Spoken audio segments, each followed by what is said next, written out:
Quel est l'intérêt donc d'Esther Bick en psychiatrie? Esther Bick qui est quand même très connue maintenant par les professionnels de la petite enfance et les gens qui travaillent avec les bébés. Donc ça peut paraître une idée curieuse de s'inspirer de quelque chose qu'on connaît pour les bébés dans un service de psychiatrie. En réalité, je crois que c'est plutôt un vrai retour aux sources, si on essaye de définir un peu les sources d'Esther Bick. Donc, ses sources à elle, son origine, elle est polonaise, elle est née en 1902, il y a eu un congrès à Cracovie où on est allé voir les lieux de sa naissance, son trajet scolaire, c'était quelque chose d'assez émouvant, donc une famille assez modeste, juive. Elle est partie faire ses études à Vienne d'abord et ensuite elle a émigré en Angleterre en 1938. En 1938, elle avait fait déjà une analyse avec Balint, donc avec tout le courant qu'on retrouve de façon très particulière et très marquée dans une certaine approche de la psychanalyse, et de la psychanalyse qui intègre la réalité, l'impact des traumatismes précoces et des petites choses de la réalité actuelle. Donc ça c'est Ferenczi, effectivement Balint, mais aussi Hermann qui a été très inspirateur de notre courant, qui est le courant de l'Oxy. Donc en gros, tout un mouvement de la psychanalyse à ses débuts qui s'est développé en Europe de l'Est et dont on retrouve des traces dans différents endroits. Bon, ça c'est pas forcément le plus utile à développer, mais donc c'est de là qu'elle est partie, d'une analyse avec Balint. Et en arrivant en Angleterre, elle a refait une analyse avec Mélanie Klein. Donc on est, avec Mélanie Klein, au cœur de ce qui est l'objet de la psychiatrie, c'est-à-dire les gens très malades, adultes, enfants, les plus malades, les plus en prise aux angoisses les plus anciennes, les plus profondes, et donc avec la question qui anime tout ce courant psychanalytique, c'est comment ça a commencé. Et ce courant psychanalytique-là s'est intéressé, comme Freud s'y était intéressé, bien sûr, lui-même, dans exactement la même démarche, comment ça commence, comment, dans les pathologies de l'adulte, on trouve des traces de choses qui n'ont pas marché, qui ont dysfonctionné au niveau de l'enfant. Et on sait qu'avec Mélanie Klein, on a fait un pas en avant, ou plutôt un pas en arrière de plus par rapport à Freud, si en gros, avec Freud, on se situe du côté du complexe d'Oedipe et entre 3 et 6 ans, même s'il a écrit évidemment beaucoup d'autres choses sur ce qui se passe avant, le nœud central du noyau oedipien, c'est entre 3 et 6 ans. Avec Mélanie Klein, on va penser la pathologie et le noyau psychique autour de la vie des bébés entre 3 et 6 mois. Donc, plus on avance dans la psychanalyse, plus on recule dans le temps, on pourrait dire. Plus on recule dans le temps, ce qu'il y a à penser. Et ce qu'il y a à penser en termes de développement du bébé normal, bien sûr, qu'est-ce qu'il traverse dans ses inquiétudes normales, dans les accros de son développement, qu'est-ce qu'il doit traverser pour se développer normalement, et qu'est-ce qui se passe quand ça ne marche pas, et qu'on a donc les idées les plus simples sont celles des noyaux de fixation à des moments du développement du petit enfant ou du bébé, et qui vont rester ancrés et qu'on va donc retrouver et travailler dans la pathologie adulte. Alors, Mélanie Klein a parlé, elle, en termes de période schizoparanoïde. Évidemment, on est d'emblée dans les choix qu'elle a fait de ces mots-là pour parler de phase de développement du bébé, ou plus exactement de mouvement, puisqu'elle parle de position et pas de stade. On est dans des choses qui sont absolument directement liées à la psychiatrie adulte, puisqu'elle parle de période schizo-paranoïde, schizo qu'on va retrouver dans la schizophrénie, avec au centre un mécanisme de clivage, paranoïde qu'on va retrouver bien sûr dans les états paranoïaques, avec de façon centrale des mécanismes de projection. Voilà, donc ça pour aller un peu de façon marathonienne sur les origines d'Esther Bick, élève de Mélanie Klein, elle arrive à ce point-là. Et la psychanalyse avance. Avec Esther Bick, on est dans la psychanalyse contemporaine. Moi, je n'ai pas eu la chance de la connaître, mais j'aurais pu. Elle est morte en 83, voilà, au moment où moi, je commençais ma formation à l'observation de bébés. Bon, je suis arrivée un peu trop tard, mais j'ai beaucoup travaillé avec Geneviève et Michel Hague qui ont introduit la méthode en France, en grande partie. On leur doit le grand développement de cette méthode. Ils sont allés, eux, se former directement auprès d'Esther Bick avec d'autres collègues, Cléo Athanasiou à l'époque et Annick Maufra du Châtelier, donc, qui sont des gens que je connais bien, qui sont de la génération au-dessus de moi, mais qui m'ont formé et j'aurais pu connaître Esther Bick. Voilà, donc on est dans la psychanalyse en marche, on pourrait dire, la psychanalyse contemporaine.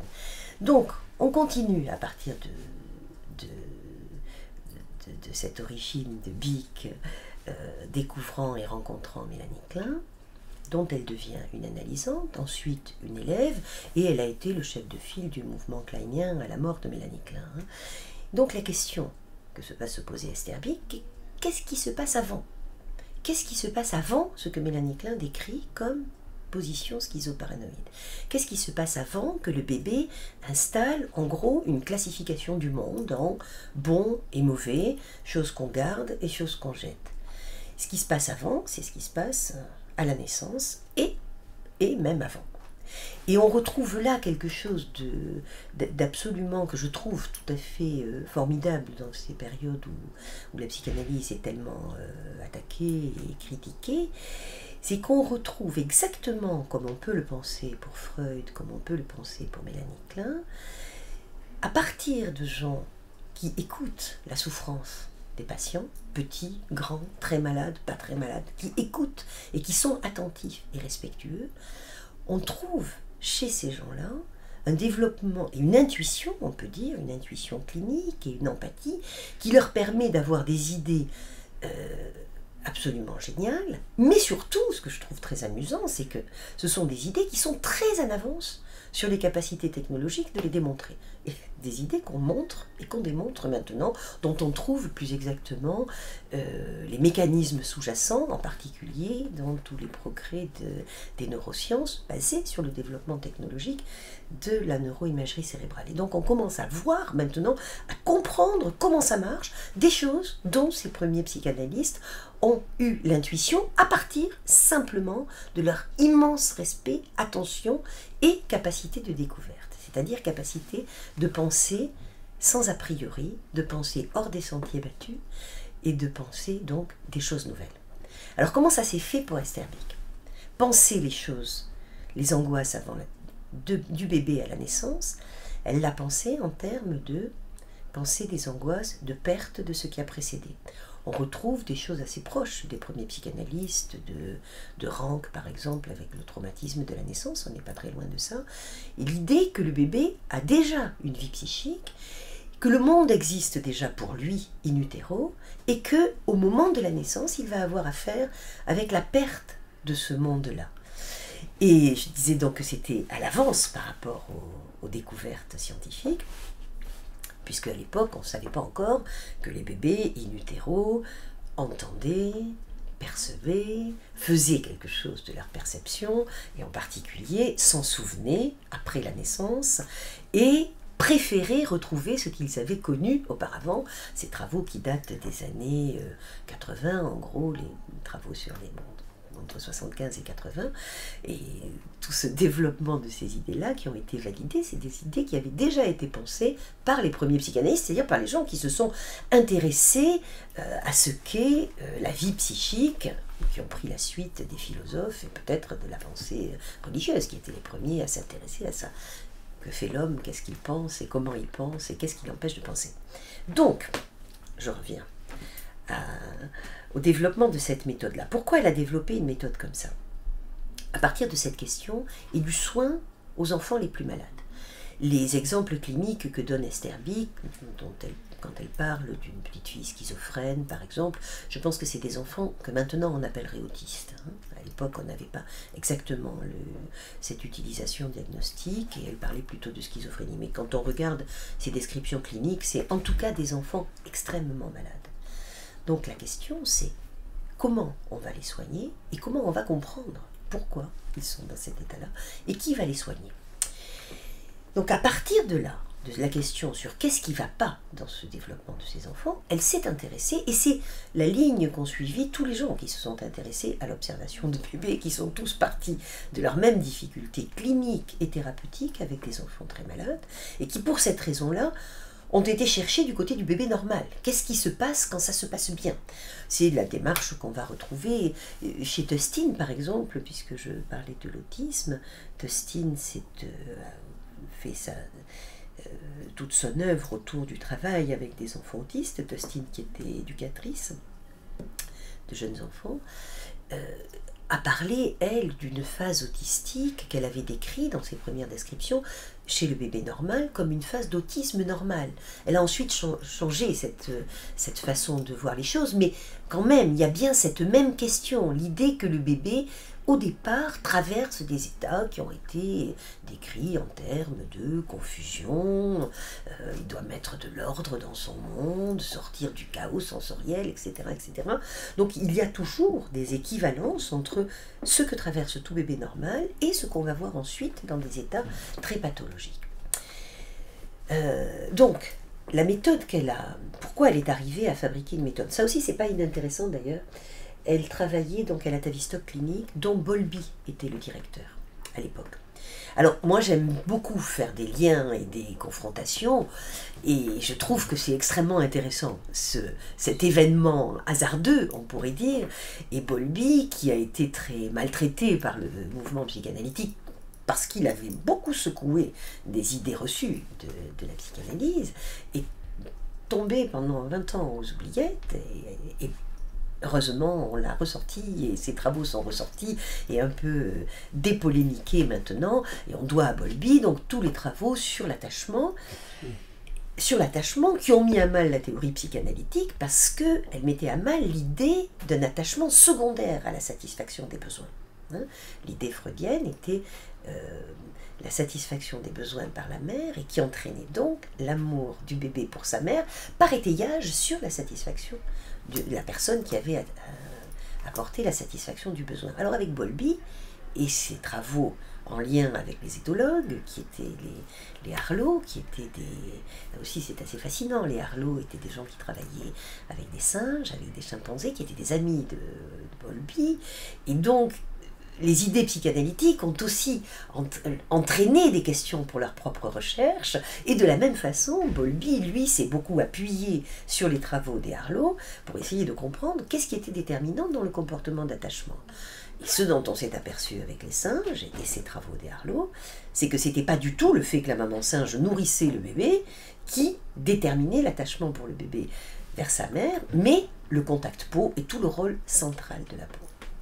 Donc Bowlby, qui était psychanalyste, néanmoins il a été président de la Société britannique de psychanalystes, c'était un vrai psychanalyste et pas du tout l'image développementaliste qu'on a donnée de lui avec quelque chose qui pouvait être très très méprisant aux époques polémiques. Donc Bowlby a eu le souci de demander à Esterbig de réfléchir à quelque chose qui pourrait permettre de former les thérapeutes pour les enfants les plus malades et pour les états les plus régressés.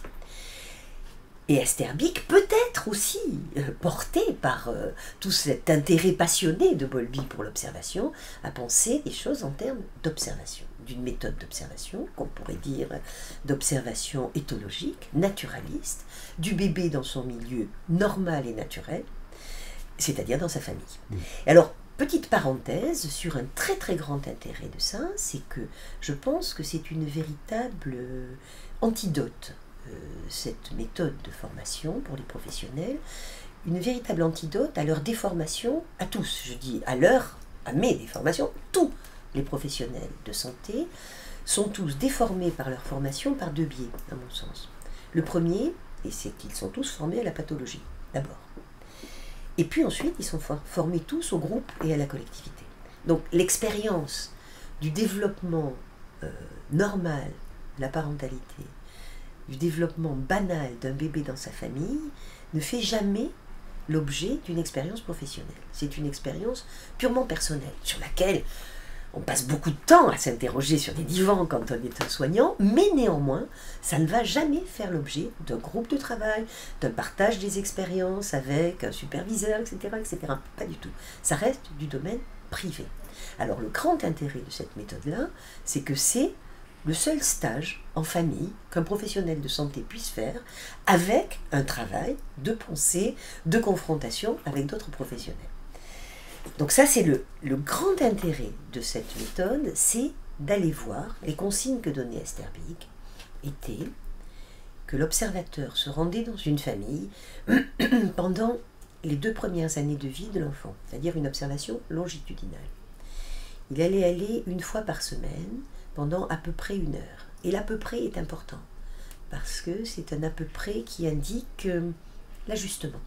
On ne parlait pas encore d'ajustement à l'époque où elle a conçu cette méthode, mais l'observateur a pour consigne de respecter la mère, de s'ajuster à ses demandes. Ce qui va très loin, c'est apprendre à ne jamais formuler une demande, y compris dans des choses un peu paradoxales où on peut se trouver, par exemple, venant pour voir le bébé, et puis la maman disant que le bébé dort et qu'on ne peut pas le voir, par exemple. Certaines mamans disent qu'on va regarder le bébé, mais d'autres non. Eh bien, l'observateur va apprendre à respecter ça. Et le but de cette méthode d'observation, ce n'est pas un but scientifique, ce n'est pas un but pour apprendre des choses sur le bébé, c'est juste d'apprendre à voir. Avec l'idée qu'avait Esterbieck tout du long de son œuvre, elle a écrit très peu, mais elle a pratiqué très longtemps des supervisions et du travail avec des gens qui observaient des bébés. Le but de l'observation, c'est d'apprendre à voir, et elle considère que c'est ça la formation essentielle pour les psychanalystes d'abord, mais pour tous les professionnels.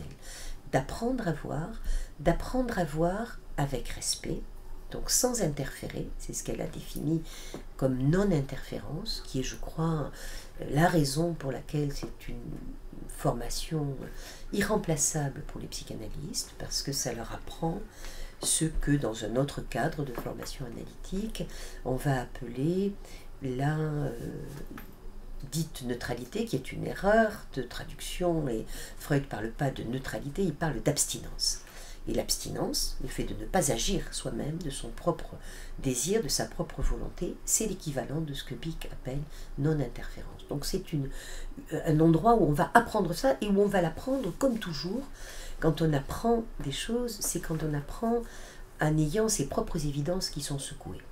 Et on apprend en étant drôlement étonné, et on apprend en découvrant que ce qu'on croyait être juste une question de bon sens, ou une question de courtoisie, ou de politesse, eh bien, était en réalité une interférence. Et on va apprendre à l'envers que ne pas faire quelque chose, comme par exemple ne pas aider la maman qui est empêtrée avec les courses, le bébé, l'enfant aîné, la poussette, et ne pas lui ouvrir la porte, c'est un équivalent de faire quelque chose d'agressif. Donc c'est un axe central de cette méthode de formation, d'apprendre à réfléchir sur ce qui est interférent et ce qui ne l'est pas. Ça, c'est la première règle définie par Bieck. La deuxième est comme toutes les règles, c'est des règles impossibles à suivre, et qu'on va passer son temps de formation à comprendre un petit peu mieux, et on va tendre vers le respect de ces règles-là quand elles vont devenir quelque chose qu'on va avoir intégré en soi-même. Donc cette deuxième règle impossible, c'est de faire table rase de ses connaissances. Ce qui évidemment paraît un pur paradoxe. Comment puis-je faire semblant de ne pas savoir ce que je sais? Mais en même temps, tous les professionnels de la petite enfance qui ont eu eux-mêmes des bébés savent bien que quand on devient mère soi-même, on a beau savoir des tas de choses, comme puéricultrice, comme thérapeute d'enfants, ah ben là on comprend très bien ce que c'est de faire table rase de ses connaissances, parce qu'on se trouve avec des connaissances qui sont totalement inutilisables et qui sont tout à fait décalées de la réalité qu'on est en train de vivre. Alors cette table rase, c'est s'intéresser à ça, à ces moments-là, où effectivement on a le sentiment de voir quelque chose qu'on n'a jamais vu. Et pourquoi on a le sentiment de voir quelque chose qu'on n'a jamais vu? Ben, parce que là aussi, par simple évidence, quand on voit les choses, on voit des choses qu'on n'a jamais vues, parce que jusqu'à présent, on ne les a jamais regardées. Et les regarder, ça veut dire regarder dans le détail. Et si on regarde dans le détail, avec un intérêt pour le tout petit détail, c'est-à-dire pour des choses auxquelles on ne donne pas d'emblée de signification, on s'aperçoit qu'on regarde des choses dont on ne sait pas du tout pourquoi elles sont là. Quand on regarde un bébé faire ça avec ses doigts, faire des grimaces, et si on se demande pourquoi il fait ça, mais ça met tout le monde sur la même ligne, on n'en sait rien pourquoi il fait ça. Il n'a pas la bande, il n'a pas de sous-titres, il n'y a pas de mode d'emploi, on ne sait absolument pas pourquoi le bébé fait ça, on ne peut avoir que des hypothèses. Et d'où l'intérêt d'être en groupe et de réfléchir à ces hypothèses qu'on peut formuler. C'est le deuxième temps de cette méthode qui est un temps de réflexion, d'échange avec un professionnel formé à cette méthode, un psychanalyste formé à cette méthode, et de réfléchir à partir des comptes rendus très détaillés que l'observateur doit rédiger dans le cadre de cette méthode. Dans la séance d'observation, il ne prend pas de notes. Donc c'est juste une façon de garder en tête. Pourquoi il ne prend pas de notes? Parce que c'est une méthode de formation. Et ce qu'on doit apprendre, c'est à développer sa capacité à voir, sa capacité à mémoriser, et sa capacité ensuite à retranscrire ça. Donc ça fait des choses qui sont pas simples du tout, qui nécessitent amplement les 2 ans de travail assidu avec une supervision par semaine. En général, c'est comme ça que ça se passe dans le modèle banal.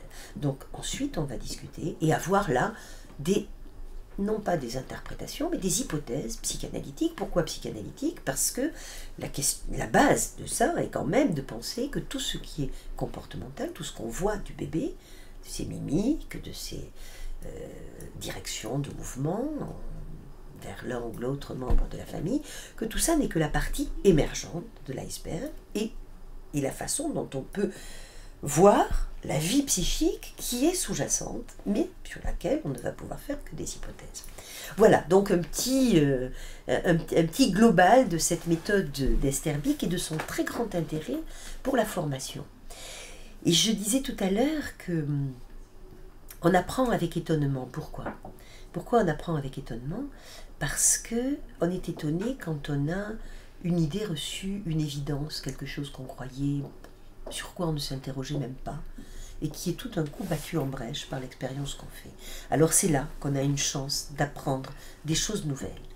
Et Esterbik disait de cette tabula rasa que c'était une attitude indispensable, parce que sinon, on ne fait que reproduire des clichés. Des clichés et de valider par ce qu'on voit des clichés, des théories, des idées, qu'on va donc valider par les faits d'observation, mais qu'on va sélectionner pour pouvoir valider les idées et les hypothèses qu'on a en tête. Là, c'est le contraire. On va apprendre à déconstruire les idées pour seulement, dans un premier temps, voir tout ce qu'il y a à voir sans faire de hiérarchie. Ce qui est une chose, on passe notre temps à classifier, à faire des hiérarchies. Heureusement d'ailleurs, parce que si je ne faisais pas de hiérarchie sensorielle, je serais dérangée par le bruit des gens qui passent, et ça perturberait, le bruit de la pluie dehors, le bruit des voitures. Tout ça ferait une cacophonie dans ma tête et je serais incapable de suivre mon propos. Donc j'essaye d'être à peu près cohérente, de ne pas me perdre, et donc je dois faire une mise en hiérarchie et une sélection. Mais si on met d'emblée la sélection et la hiérarchie dans le matériel qu'on recueille, alors on ne recueille que des choses qu'on sait déjà comprendre. Et on n'a aucune chance de comprendre quoi que ce soit aux phénomènes nouveaux, par exemple. Voilà, donc ça, c'est le grand intérêt de la formation. D'où l'intérêt en psychiatrie. L'intérêt pour les professionnels de santé, et je crois de pouvoir dans leur attention aux patients, voir des choses se développer, se manifester, et avoir du coup la possibilité de se demander qu'est-ce qu'elles veulent dire, qu'est-ce qu'elles traduisent, des conflits sous-jacents du patient, qu'est-ce qu'elles traduisent de son mal-être intérieur, et qu'est-ce que ça nous dit du coup, si on les prend en considération et qu'on les analyse, comme voie ouverte pour un traitement. Voilà, donc ça je crois que c'est le premier aspect. Alors ensuite, qu'est-ce qu'elle a découvert en observant les bébés et en ayant des bébés directs qu'elle a observés elle-même, mais également toute sa pratique clinique et tout le matériel énorme de supervision. Esterbik a écrit très peu, elle a écrit 5 articles, elle disait qu'elle n'aimait pas du tout écrire et que elle trouvait qu'on était trop seul quand on écrivait. C'est Michel Hague qui qui a raconté ça. Et en fait, on a son enseignement par ses élèves directs qui ont pu décrire. Donc Michel Hague a écrit toute son expérience et celle de ce petit groupe, de la supervision. Manuel Pérez Sanchez, qui est également un élève direct d'Esther Bick, a écrit son expérience de supervision, de son observation de bébé, qu'il a raconté de façon extrêmement intéressante et vivante en confrontant le matériel à des interprétations et à l'analyse qui en a été faite par Esther Bick. Donc on est tout à fait au cœur de l'observation et de la méthode là-dedans. Donc qu'est-ce qui est sorti de ça? Sorti de cette observation attentive, qu'on voit comment un bébé réagit à toutes les perturbations, par exemple, de l'environnement. Toutes les perturbations de l'environnement, c'est-à-dire que si on les regarde juste à l'endroit où elles sont, et non pas en fonction de ce que porte le terme, perturbation, on peut imaginer que c'est une grosse chose, un traumatisme. Et si on le regarde du point de vue du bébé, alors une perturbation, ça va être un changement de position. Le fait que l'atmosphère de la maison se modifie, qu'il y a du bruit, et on va regarder comment le bébé réagit à ces événements de l'extérieur. Donc ça, c'est ce qu'on fera dans le séminaire, mais l'observateur, d'abord, va lui regarder tout ce qui se passe en même temps, les chansons qui passent à la radio, les gens qui passent dans la famille, c'est l'observation du bébé dans sa famille, et il va mettre tout ça dans son compte-rendu, y compris ce que lui-même a traversé, ce qui lui est passé par la tête. Alors on va avoir comme ça un matériel absolument considérable qui va nous montrer comment le bébé réagit aux perturbations, et il réagit en s'agrippant.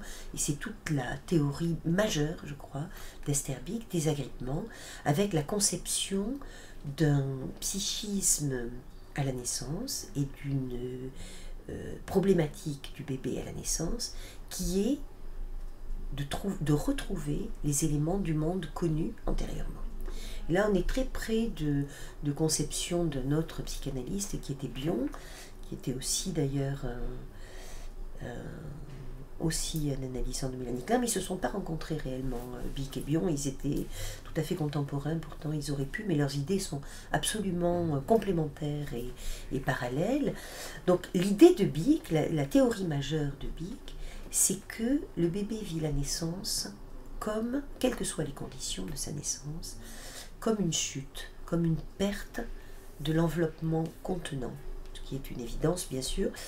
Quel contenant dans les derniers temps de la grossesse est même un contenant très très serré, et brutalement il lâche. Et brutalement il lâche et confronte donc le bébé qui a vécu dans un univers très serré, tout d'un coup, à un univers immense, sans limite, sans bord. Et tout le problème du bébé, alors elle dit, c'est l'angoisse majeure du bébé, c'est ça, c'est la perte de ce contenant, de cette tenue. Alors il y a plein maintenant, on sait ce qu'il en est de la sensorialité des bébés, la sensorialité tactile, elle est la première au point à laisser passer des informations très tôt dans le développement, c'est donc la sensorialité la plus ancienne, et donc on peut penser celle qui va donner lieu à l'organisation la plus archaïque, celle qui va passer par la peau, le contact sur la peau. Et la peau, c'est pas juste la peau externe, c'est aussi le développement dans l'embryogenèse de la peau, c'est toute la peau des muqueuses, toute la peau interne, ça représente 2 mètres carrés de surface pour une personne adulte, et c'est le premier moyen de contact avec quelque chose qui plus tard sera le monde et le monde extérieur. Donc Esther Bick dit que la perte de cette sensation, de cet appui sur la peau, se traduit pour le bébé par un vécu dont elle donne l'image d'une chute. Elle dit que le bébé se retrouve comme un cosmonaute dans un espace infini, sans sa combinaison spatiale. Le bébé découvre la gravité à ce moment-là, la gravité qu'on pourrait prendre dans 2 sens d'ailleurs, la gravité du monde et effectivement la pesanteur. Et la pesanteur, peut-être la pesanteur du monde aussi. Donc pourquoi c'est intéressant en psychiatrie de travailler avec ça? Parce qu'on a affaire à des patients dont la construction psychique a été très défaillante et dont on peut penser que la mise ensemble d'eux-mêmes, de quelque chose qui deviendra le self, a été défaillante et qu'ils se sont débrouillés pour retrouver ou pour conserver des mécanismes qu'on voit, des mécanismes de défense qu'on voit chez le tout petit bébé. Ces mécanismes d'agrippement qu'elle décrit donc comme une façon de se tenir pour lutter contre la sensation de chute. Et c'est le premier système défensif. Elle décrit le vécu du bébé au départ, non pas le vécu, mais l'organisation psychique du bébé au départ, comme, elle décrit ça dans son article majeur de 69 sur le vécu de la peau et des relations précoces. Le bébé est dans un état où les différentes parties du corps et du psychisme ne sont pas différenciées. Et ne sont pas différenciées et sont vécues dans un éparpillement, sans lien les unes avec les autres. Le bébé ne sait pas que son pied est son pied, que son dedans est son dedans, que la sensation de faim est à l'intérieur et que voilà, tout ça est dans un éparpillement et que les premières angoisses sont des angoisses, non pas des angoisses de la période du clivage, comme on va le voir avec Mélanie Klein plus tard, mais des premières angoisses de non-intégration, d'être non intégré. On ne peut même pas dire d'être désintégré, c'est d'être non intégré. Et que donc tout le problème est comment s'intégrer, comment rassembler tout ça, comment tenir tout ça. Et que ce qui va tenir tout ça, c'est la peau. Et elle parle de la peau, Esther Bik, en termes très concrets. Elle ne parle pas d'une fonction psychique de la peau. Pas du tout. C'est souvent une déformation des propos qu'on lui prête. Elle parle du rôle de la peau. Du rôle de la peau qui est de tenir ensemble les différentes parties de la personnalité. Ce que je dis là, c'est quasiment une citation d'ailleurs. Les différentes parties de la personnalité non encore différenciées des parties du corps. C'est-à-dire que la personnalité, ce qui deviendra le psychique, est absolument indissociable des éléments de la sensorialité. Alors cette tenue de la peau, elle va être procurée, bien sûr, et on retrouve au Winnicott, tout ça a quand même une grande cohérence, même si les psychanalystes ne disent pas tous la même chose, ils n'utilisent pas les mêmes mots, ils parlent quand même tous de la même chose. Et heureusement que ça se recoupe. Donc on retrouve bien ce que Winnicott a décrit comme holding. Lui, il est parti des besoins du bébé et a regardé à partir de là ce que la mère lui procure. Donc le problème du bébé, donc, ça va être de rassembler par quelque chose qui va lui être fourni, nous dit Esther Bik, là aussi c'est presque une citation je crois, qui va lui être fourni passivement par l'environnement. Et ça c'est le petit mot le plus important dans ce texte et dans cette phrase, ça doit lui être fourni passivement, c'est-à-dire qu'il n'a pas d'effort à faire. Il ne doit pas faire d'effort pour trouver une relation un contenant qui apaise ses angoisses de chute pour trouver à être rassemblé dans les bras de sa mère, bien sûr, et nous dit Esther Bik, le contenant optimal et le mamelon dans la bouche, tout ensemble avec l'odeur familière de la mère, ses bras, etc. Alors tout ça, elle l'a écrit avant qu'on sache que les bébés ont des capacités de discriminer les odeurs très précocement, qu'à quelques heures après la naissance, ils différencient l'odeur de la mère des odeurs étrangères et qu'ils préfèrent l'odeur de la mère et qu'ils vont se tourner vers un tampon imprégné d'odeur de la mère. Tout ça, elle ne savait pas. Elle a juste observé les bébés et tiré la conclusion, déduit que ça devait se passer comme ça. Et ce sont des idées absolument révolutionnaires, dont je ne cesse de m'étonner qu'elles ne soient pas plus connues, parce qu'on a là la clé de tous les troubles fonctionnels du nourrisson. Moi, je n'ai pas de quoi faire des statistiques, mais les reflux gastro-orophagiens, ça fait des bébés maintenant qui sortent de la maternité avec la prescription du traitement anti-reflux. J'ai eu à traiter des bébés avec des reflux très sévères, avec des menaces d'hospitalisation, etc. Je n'en connais pas un dans mon expérience, qui est évidemment limitée et qui ne permet pas de faire des statistiques sur des grands nombres, mais je n'ai pas une expérience qui n'ait pas été réglée, où le reflux n'ait pas été traité, soigné par le traitement qui a permis une modification de la capacité contenante de la maman. Une modification de la capacité contenante de la maman parce que dans l'expérience de la thérapie, la maman se sentait aussi contenue. Et pour se sentir contenue, il faut être compris bien sûr, mais il faut avoir une enveloppe, donc du temps, de la continuité et de la fiabilité. Toutes choses qui vont à l'envers de paroles magiques, de consultations express et de caser les gens entre deux rendez-vous quand on en a la possibilité. Donc ça, c'était une petite parenthèse. Donc la théorie des agrippements, elle est ce qui permet de comprendre les mécanismes défensifs face aux angoisses les plus archaïques. Donc bien sûr, la clé évidente chez les bébés, mais aussi chez dans tous les troubles archaïques. Les troubles archaïques, on en a tous, des moyens de défense archaïques, on en a tous, ça fait la clientèle des kinés. On n'a qu'à se demander comment on conduit notre voiture. On conduit notre voiture, pour conduire notre voiture, on a besoin des deux mains sur le volant, des pieds sur les pédales, de l'œil et du rétroviseur. On n'a pas besoin du dos, du tout. Mais pourtant, quand on conduit en voiture, on a mal au dos. On a mal au dos, pourquoi? Parce que dès qu'on est en danger, dès qu'on freine, on ne freine pas juste avec le pied, on freine avec le dos. C'est-à-dire qu'on mobilise un système de défense extrêmement archaïque. Donc c'est utile pour les maux de dos, c'est utile d'avoir ces idées-là pour comprendre les troubles du sommeil, y compris les troubles du sommeil lambda. Les troubles du sommeil, on peut dire que c'est ne pas se laisser tomber dans le sommeil, par exemple. Si on pense en termes de tomber dans le sommeil, et qu'on a Esther Bick en tête, on se demande s'il n'y a pas des angoisses de chute là-dedans. Et l'expérience qu'on a tous de tomber dans le sommeil et d'être réveillé en sursaut, quand on a une image de rêve à ce moment-là, peut-être vous allez me contredire, mais moi, je ne connais pas, c'est un sujet qui m'intéresse, j'ai posé pas mal de questions, je n'ai pas un seul exemple de rêve à ce moment-là qui ne soit pas un rêve de chute. Où on court, on se prend les pieds dans le tapis, hop, on se réveille en sursaut, quelques minutes après s'être endormi.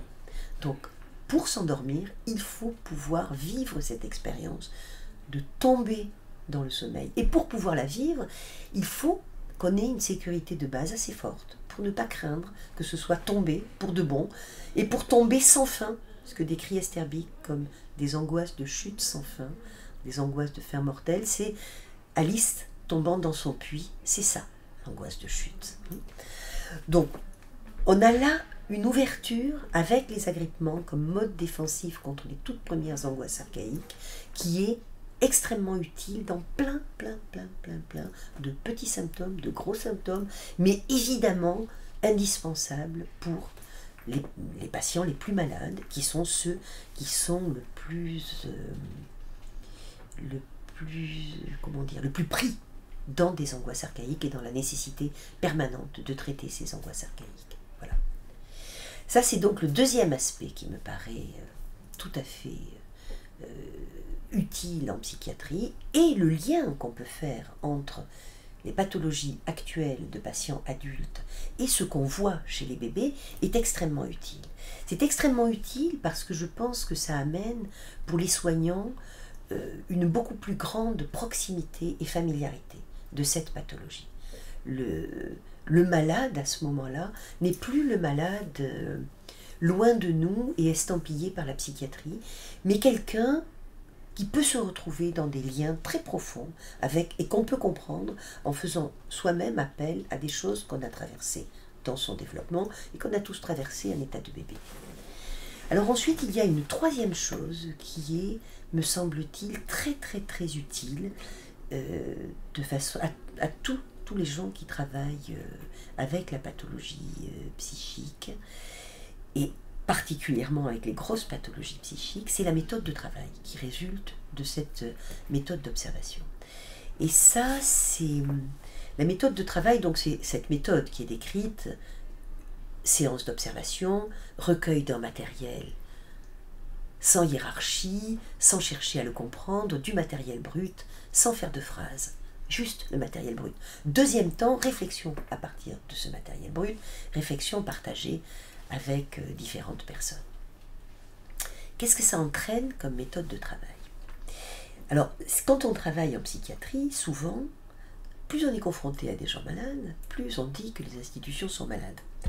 C'est un peu rapide, mais dans les expériences qu'on a, on sait bien qu'on a affaire à des situations cliniques où on se dit « Ah, ce patient est hyper angoissé, il est hyper angoissé, c'est ça qui le rend violent. » Et puis quelqu'un va dire « Pas du tout, c'est pas du tout qu'il est hyper angoissé, c'est que c'est un pervers, il est manipulateur, il veut... Ah, mais vous êtes trop tolérant. » Donc très régulièrement, quand on commence à parler clinique, un groupe, dans le mode dit de réunion de synthèse, on se trouve très rapidement avec tout le monde qui s'engueule, avec des interprétations diverses, des origines diverses données à la même pathologie, et ça génère en général des crises institutionnelles, et comme tous les groupes, des moments où on met pas mal de gens ensemble, c'est des situations à crise, mais plus on travaille avec des pathologies lourdes, plus on est dans des crises répétitives et des crises institutionnelles. Et je trouve qu'une bonne façon de travailler hors de ces chocs de j'ai tort, tu as tort, plus exactement c'est comme ça que ça va se faire, tu as tort et j'ai raison et mon système de pensée est meilleur que le tien et va l'emporter celui qui va être le plus convaincant ou celui qui aura le plus de pouvoir. Je pense qu'il ne résulte rien de bon de ce modèle-là. Par contre, si on travaille sur le mode de l'observation, alors à ce moment-là, on va considérer que chacun dans la réunion qui a connaissance du patient dont on parle, va pouvoir amener, pas forcément des observations écrites, mais des petits moments de film. Si vous êtes en train de filmer, moi j'utilise beaucoup la métaphore du film. Je dis qu'on doit se faire le film de l'observation, parce que c'est essentiellement du visuel qu'on va avoir. Dès le moment où on met des mots, on va avoir déjà des interprétations. Mais du visuel brut, alors à ce moment-là, chaque membre de l'équipe a des petits flashs sur ce patient. Et on va pouvoir travailler à partir de ça. Et que chacun puisse raconter ce qu'il a vu. Juste ce qu'il a vu. Et ça va pouvoir être discuté par tout le monde à partir de sa formation spécifique et de son expérience. Mais ce que ça donne, c'est l'idée que chaque personne voit le patient d'une façon qui est juste, puisqu'il l'a vu comme ça. Voilà, moi, je regarde le verre de ce côté-là, vous le regardez de celui-là, de l'autre côté, on peut même le regarder par en dessous et par en dessus. On va avoir des visions très différentes, mais il n'empêche qu'il va s'agir du même verre. Eh bien, c'est le même modèle, je pense. Et je pense que c'est un modèle qui est très utile, parce que si on est dans le détail de l'observation, ça met tout le monde au travail, et tout le monde au travail absolument à égalité. Je pense que c'est un outil formidable de déhiérarchisation et de mise au travail ensemble dans une grande égalité. Pourquoi déhiérarchisation? C'est Pierre de Lion qui a beaucoup dit ça. Pierre de Lion qui est un collègue qu'on connaît bien et qu'on aime beaucoup et qui a introduit ça dans son service, mais il s'est d'abord formé lui-même. Donc il a lui-même vécu cette expérience en tant que chef de service d'être l'observateur qui avait du mal à apprendre comment ne pas être interférent, et qui avait un superviseur qui disait, là, avec toute son équipe, non, là, il ne faut pas faire comme ça, parce que quand on fait comme ça a telle conséquence. Et donc, qui a mis ça au travail publiquement, avec toute son équipe, et toute son équipe s'est mise au travail avec lui. Et il dit que c'est un instrument de déhiérarchisation, parce qu'on a beau être psychiatre, psychanalyste, plein d'expérience, et le médecin-chef à outre, donc cumuler tous les savoirs et les pouvoirs, on pourrait dire, en utilisant un vocabulaire un peu désuet, eh bien, il n'empêche que ce qu'on voit est exactement au même niveau, à la même valeur que la dame de service, par exemple, qui est rentrée dans la chambre d'un patient à ce moment-là et qui a vu des choses qu'elle est la seule à avoir vues. Voilà. C'est pas parce que les autres ne l'ont pas vu que ça n'existe pas. Donc, c'est un outil de base pour pouvoir travailler ensemble. Voilà, et je pense que c'est pour ça que c'est un outil formidable à utiliser en psychiatrie adulte, et que c'est bien dommage que ça ne s'utilise pas davantage. Cette question du regard, elle est très très importante. Vous savez, le regard qui tue, le regard pointu, toutes ces choses attaquantes, agressives, c'est vraiment important parce qu'on est à une limite de choses, on ne sait pas bien comment en parler, et encore moins comment les apprendre. Mais ce qu'on va apprendre dans cette observation, parce que ça dure plus de 2 ans, parce que pendant 1 fois par semaine, on va travailler avec un analyste superviseur et un groupe autour, donc c'est un travail considérable qui va entraîner des modifications considérables à l'intérieur de l'observateur. Pour les observateurs, il y a un avant et un après l'observation, leur expérience de l'observation, comme il y a un avant et un après la psychanalyse. Pourquoi? C'est pas une psychanalyse, une observation, bien sûr, mais ça entraîne des modifications très profondes et une confrontation très profonde à un certain nombre d'évidences de base. Et effectivement, ce qui va se modifier, c'est le regard. Et on va passer d'un regard pointu. Vous savez, à l'école, quand on fait une observation, quand on dit le maître m'a fait une observation, c'est jamais bon. Hein, Donc on a tous ces présupposés, bien sûr, et on va apprendre à rentrer dans un regard qui est tout le contraire de pointu, qui est un regard contenant, qui est un regard un peu à distance, ça ne veut pas dire à distance affective, c'est très engagé émotionnellement, mais c'est un regard non focalisé. C'est en ça que c'est une très bonne formation pour les psychanalystes à l'attention flottante, cette histoire d'attention flottante dont on ne sait pas très bien ce que ça veut dire. Ça ne veut sûrement pas dire de rêvasser dans son coin pendant que l'autre parle, bien évidemment. C'est une attention qui est une hyper-attention à tout en même temps. Voilà. Une attention qui ne fait pas de hiérarchie, qui ne décide pas à l'avance ce qui est important et ce qui ne l'est pas. Donc, un regard contenant.